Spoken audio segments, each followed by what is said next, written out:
Welcome everyone to Trending in My Life. And this week's podcast, episode 20, is all about waiting. Waiting for, well, just listen and see. First of all, I have to apologise for my cold. I'm sorry, I do sound a bit funny, but I'm continuing anyway.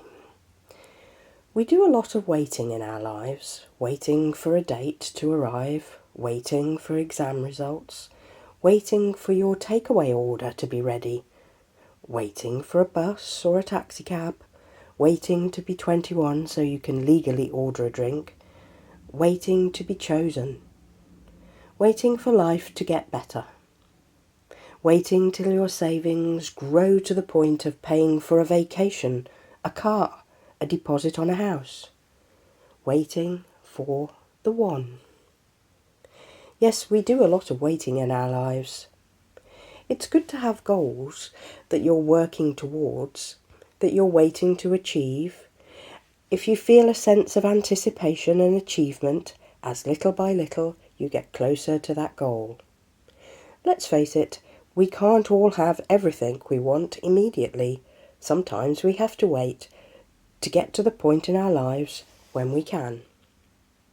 Sometimes, whilst we're waiting, our priorities change, and we decide to change the direction we're heading in altogether.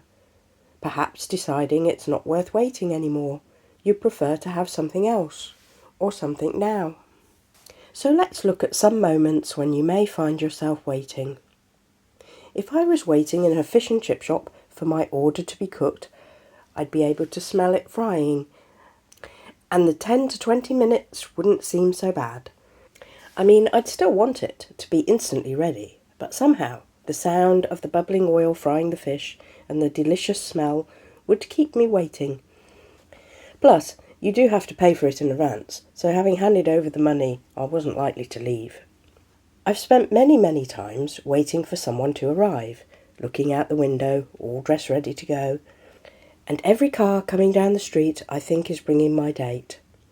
Then disappointment, but then maybe it's this one. Up, down, on the emotional roller coaster, waiting. Similar to when you're waiting in a bar, and every time the door opens your heart jumps and you think, is it him? Is it her? Are they here? Good timekeeping may seem old-fashioned, but if you arrange to meet someone, do try and be there when you said you would, just so you don't put them through that emotional roller coaster, which is draining for that person to have gone through before you turn up. Even if it's a business casual meet-up, the person you're meeting will have been rehearsing what to say, how to drop certain hints into a conversation to let you know what they are able to do for you. Give the person you're meeting the respect of being on time, and if you're late, be courteous and give a genuine apology, not an offhand, yeah, well, I'm here now, because after all, they gave you the respect of not leaving, but waiting for you. So what do you do when you're waiting? Pace back and forth? Yes, I'm guilty of that. Drum your fingers on the table, scroll social media till you lose track of time, and are wondering why you even arranged to meet in the first place. Perhaps you have another drink if you're waiting in a bar. Perhaps you start to people watch passers-by if you're in a coffee shop. Whatever you're doing, you're gradually becoming less invested in the whole idea of you and the other person you're meeting. You find yourself looking at your phone and almost anticipating the text or call to cancel. I wonder what the world would be like if we just stopped waiting. Whoever you're waiting to phone you, just phone them instead. Take control of the situation. Your time is just as important as theirs, so don't waste it waiting for them. If your date leaves you waiting, even if you had high hopes for this person being right for you, do you really want to be treated like that? They clearly aren't as keen to see you as you are to see them. Do you think they would wait around for you if the roles were reversed? You may not need to leave because you start talking to someone else. It may be even someone who's more interesting. Or perhaps you just realise that staring at a door or watching out of a window for someone to arrive is simply a waste of your time. Time which you could put to better use. You have more self-respect than to let anyone treat you that way. With all types of waiting, the big downside is that we are putting our lives on hold as we only have one life to live. It's worth considering whether the wait should be offset by the here and now life you have. If you're studying and looking at 3 years until you qualify, that's a goal you can work hard towards.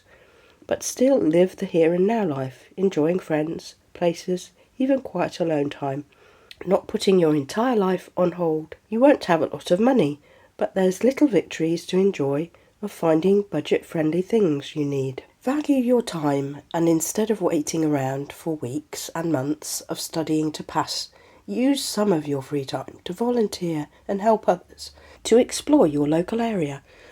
Join a group for a free walking tour. Be a part of your life, not just watching it drift by. Millions of children around the world will be waiting for Christmas, and it must be much harder for them these days, because the stores are full of Christmas decorations and gifts weeks and weeks before it's actually Christmas Day. The waiting must feel endless. When is Santa coming? How often have you heard that in a store? It's usually November when they do a grand switch-on event of the Christmas lights in many towns and cities around the country, where one evening a celebrity or a Santa will yank on a big switch and a huge Christmas tree will light up, and that will usually be the start of late night shopping, where every week on a Thursday evening stores will stay open till 10 p.m. Quite a lot of stores close at 7 p.m. up till then, and 5:30 or 6 p.m. in towns outside of London. This means people don't have to wait till the weekend to do shopping. They can go after work instead, buying their Christmas gifts. Although since it's November, they'll still need to wait to give them to people. If you're shopping with a partner, he or she will often find themselves waiting for you. Waiting for you to decide, waiting for you to try on some clothes, waiting in line to pay, and by the same token, you'll find yourself waiting for them too. Sometimes you'll each go to different departments in a big store and meet up when you're finished. But inevitably, one of you will be quicker and the other will have a longer wait at the end. You may be good at waiting for your partner and simply listen to some music on your phone or read some emails and it doesn't bother you. You may not be good at waiting. It may annoy you, make you regret having agreed to this shopping trip. You keep thinking of all the things you'd rather be doing and places you'd rather be. But with any relationship comes compromise. Give and take, and sometimes having to do things you don't want to do just because your partner wants to and wants you there with them. There are bigger waiting occasions that are harder to deal with. You're waiting for a relative to come out of surgery, with your emotions swinging like a pendulum between the what-if result. Try and keep the emotions pinned onto the hope side. They will be okay. They will come through this and recover successfully. They need all your positive thoughts at this time, so don't allow any doom and gloom to enter your thoughts. Now is not the time. In all aspects of life, if you focus on the positive outcome you want, you've saved yourself a lot of pain, imagining the negative scenarios that may never materialise. And yes, I know that life isn't all sunshine and roses, and bad stuff happens from time to time. But wait to deal with it until that moment arises, and don't anticipate and start living through what may never occur. It's a waste of your energy, your time, and your life. If you're waiting for an exam result and feel your whole future depends on passing it, don't allow yourself to spiral down the what-if rabbit hole. At the end of the day, the sun will set and rise again the next day. Days will come and go, regardless of the result of your exams. Distract yourself with other things. Involve yourself in tasks unrelated to the waiting game. And when the result is out, you can continue on to live the future you planned. And if it wasn't what you expected, perhaps you were meant to follow a different path, meet different people, and end up pursuing a different career.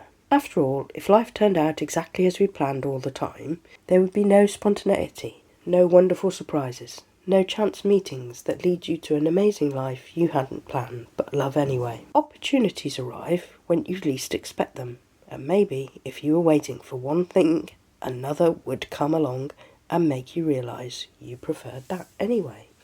Who knows? Some people have tick lists whilst they are waiting for the one.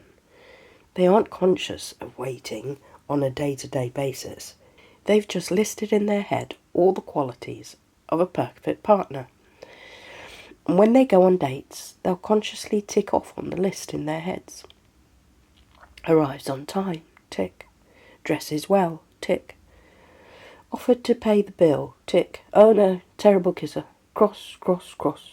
And all the other ticks don't matter, because this date isn't the one. Not the one you'd been waiting for. After about 6 months of this, you may be on a dating break, no more disappointments for you, and then quite by accident, someone in the street offers you a hand, opening a door when your arms are full of parcels, and you notice he or she has a nice smile. They dress a bit scruffy, are a little overweight, and not at all your type. But then a couple of weeks later, they're in a coffee shop when you're in there, and you find yourself waving, so they'll notice you. 6 months down the line, you're living with someone who doesn't meet your tick list requirements at all, but you're happy, and you don't care. It seems you were waiting for the one that you didn't really want after all, and the one that found you has made you happy. Of course, it doesn't work out like that for everyone, and if you're in a long-term relationship, you and your partner will change and grow as the years pass. You will turn into different individuals with different priorities and interests, because what mattered most in your late 20s is not the same in your 30s and 40s. If you're accepting of this change, you may enjoy sharing these changes. However, if you're waiting for your partner to change, you may wait a long time, or if they agree to adapt themselves to your requirements, you may find they're still not what you want and have lost their spark, which was what attracted you in the first place, and you're still not happy. From the other person's point of view, having to change to please someone, even someone you love, can feel like giving up who you truly are. They will resent it and eventually give up, returning to their true selves, whether you like it or not. The biggie in the waiting stakes is waiting for life to get better. And if you're in this position, I sincerely hope for you that it does. Keep your hopes and dreams alive and focus on the baby steps it takes to reach them. Just ensure you enjoy the journey there. Find one thing you can be happy about each day, something small. Every day is a day in your life, and you should be glad to have that day and live it. I know some days it's hard to find that single moment of happiness. You overslept. You missed your bus, it rained on you, and of all days your boss wanted you to work late. It's been a bad day. But you get home and think you're lucky to have that hot shower and food to eat, and the spirit and courage to get up tomorrow and face another day. If nothing else, your happy moment should be realising what an awesome person you are. You keep putting one foot in front of another, and you keep going. If you're waiting for a promotion and you've been working so hard and then someone else gets promoted, you feel bitter and mad at yourself for putting in so much effort and waiting so long for no reward. Well, don't feel bad, because this is your decision moment. You can change course to look for openings somewhere else. If no one has noticed your efforts and how hard you've worked, they likely never will, and you could wait for the next promotion to come, but likely be disappointed all over again. Look for a fresh environment. Apply for different jobs that give you a new place to shine. And if you interview and they offer you a new job, they already see the talent in you your old boss just couldn't recognise.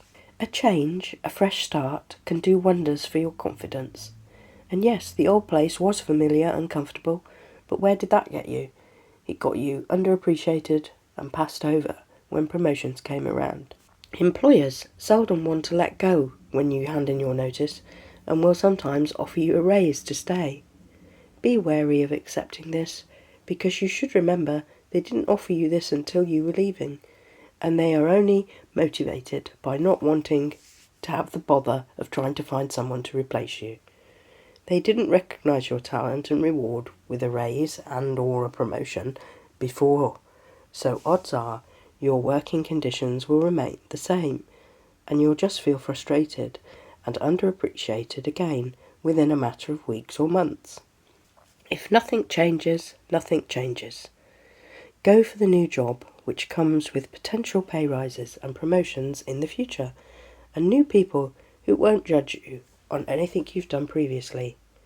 No more waiting. A new start. It may be a wedding that you're waiting for. A big day, people keep saying to you. Are you ready for the big day? Are you looking forward to the big day? If you were heavily involved in the planning, you could feel you've been too busy to even think about the big day. You've been living and breathing the 101 little and big decisions about flowers and place settings and menus and colour themes. Then on that big day, you realise all that really mattered is sharing the moment with your partner and continuing your life together. And that all the waiting for the wedding was over, and now you can begin the marriage. Waiting can take the edge off something you're waiting to happen. If it was to happen right here, right now, you could bring your very best, excited, happy to the moment. 4 hours later, and the waiting time damps down the amount of happy you can bring. You try your best, but it's not quite up to the same level. Waiting can be negative if your life is on hold in the meantime. Waiting can be positive, like the anticipation of the taste when you wait for something to cook and you can smell the delicious smell of it. Waiting can be necessary, like when you're saving a deposit on a house, and you may have to live a lesser version of your life whilst you're saving, but there's a positive in seeing your savings grow, and that you're smart enough to figure out ways to make this happen. Congratulate yourself along the way at being able to make it happen and knowing the wait is growing less and less as you reach your goal. There's waiting at the doctor's for an injection, where you wish the waiting would never end because you don't want to go in and have the jab. There's waiting to meet people at a reunion with a mixture of wanting it to happen and not. Will they think you look older? Will you wonder why you ever liked him or her all those years ago? The only guarantee is that everyone's in the same boat. They will all have changed in some way, but at least when the wait is over, you'll know and not just be guessing. Waiting for a birthday is something with a defined end to the wait. You know your birthday will happen on that particular day. It might be you'll be 21 and can legally go out and order and drink in a bar. It might be your parents promised you something you really, really want and you're looking forward to the wait ending so you can have it. You might be waiting for the end of a contract so you can finish work and take a long vacation. And you have an exact date so you know when it will end. Whatever you're waiting for, I hope the time passes easily for you, with a lot of life along the way, and that whatever you've been waiting for turns out to be as wonderful as you hoped it would. I'm currently waiting for my cold to go away, so hopefully next week I'll sound a bit better than I do today. Please like, comment, subscribe, share with a friend, and come back next time. Bye for now.